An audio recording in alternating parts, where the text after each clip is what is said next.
ရင်ပြည်နယ်ကော့ကရိတ်ခရိုင်ဒေသစမှုလက်မှုလုပ်ငန်းဦးစီးဌာနမှ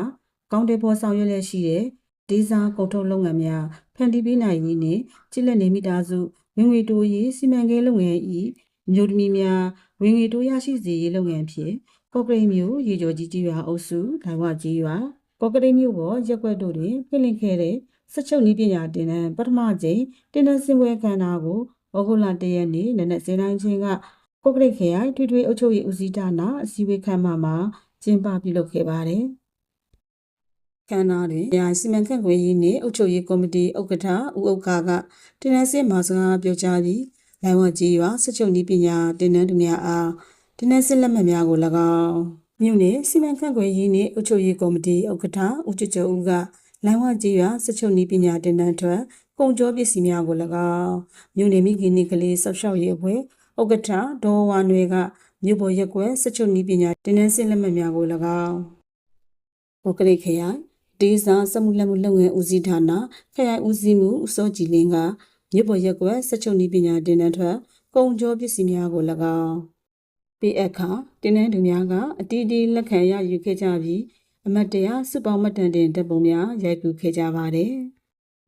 ပထမကြိမ်စက်ချုပ်နည်းပညာတင်တန်းကိုဇူလိုင်လ1ရက်နေ့မှ31ရက်နေ့ထိတင်တန်းကာလတစ်လကိုစာတွေ့လက်တွေ့ဖြင့်တင်ကြားပို့ချခဲ့တာဖြစ်ပြီးဒုတိယကြိမ်တင်တန်းကိုလာမယ့်ဩဂုတ်လဒုတိယပတ်တွင်ဆက်လက်ဖွင့်လှစ်ပို့ချသွားမည်ဖြစ်ကြောင်းတင်တန်းပြီးဆုံးသည့်နေ့တင်တန်းတစ်ခုလျှင်သတ်မှတ်ရည်ချင်းနှင့်ပြည့်စုံသောတင်တန်းသူ9ဦးစီရွေးချယ်၍တဦးလျှင်ငွေကျပ်1,940,000နှင့်ညီမျှတဲ့ဒေတာဖွံ့ဖြိုးရေးလုပ်ငန်းတုံးပစ္စည်းများပေးအပ်သွားမှာဖြစ်ကြောင်းဌာနတွင်လုပ်ငန်းမှတ်ပုံတင်များပြုလုပ်ပြီး၍လုပ်ငန်းထူထောင်နိုင်အောင်ဆောင်ရွက်ပေးသွားမည်ဖြစ်ကြောင်းသိရပါတယ်။စက်ချုပ်နည်းပညာတင်တန်းဖွင့်လှစ်ပေးမှုအပေါ်စက်ချုပ်နည်းပြဆရာမနဲ့တင်တန်းသူတို့ရဲ့ရင်းနှီးစကားတံများကိုလည်းတင်ဆက်ပေးလိုက်ရပါတယ်ရှင်။ဝတ်ကြီးကစစ်စစ်စီနဲ့တက်နေတဲ့မိုက်ကူလေးဖြစ်ပါတယ်ရှင်။တရားအတွင်းမှာတင်တန်းနည်းပြဆရာမနဲ့တစဉ်မီနီစကတ်ဒီမောနာအေးရင်မုံအေးရင်စီရင်မုံအေးကို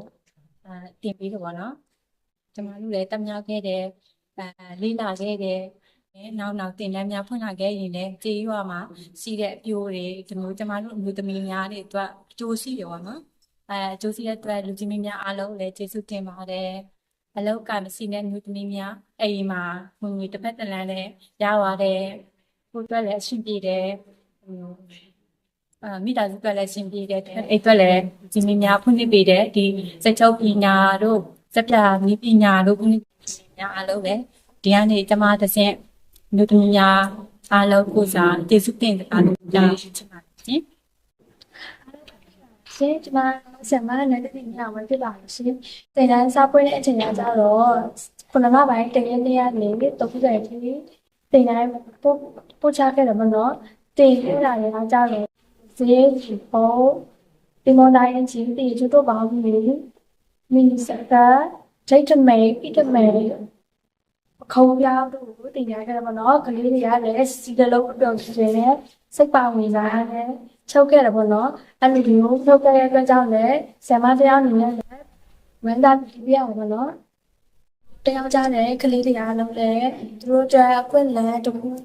ရအောင်လည်းလို့ဆရာမတရားအနေနဲ့ထင်မိလာတယ်ပေါ့နော်သူတို့ကြစပါးရေးအခွင့်အလမ်းလည်းတခုရလာမယ်သူတို့လည်းလောက်ကစားတောင်းလို့ရအောင်ပေါ့နော်နောက်တစ်ပတ်မဲ့တင်ရမှာလည်းဆရာမတရားအနေနဲ့ပြန်လည်းတင်ကြပြတ်တာပေါ့နော်ဘယ်လိုဖြစ်လဲတက်ဆိုင်ရာလူကြီးများလည်းကျေးဇူးတင်ပါတယ်ရှင်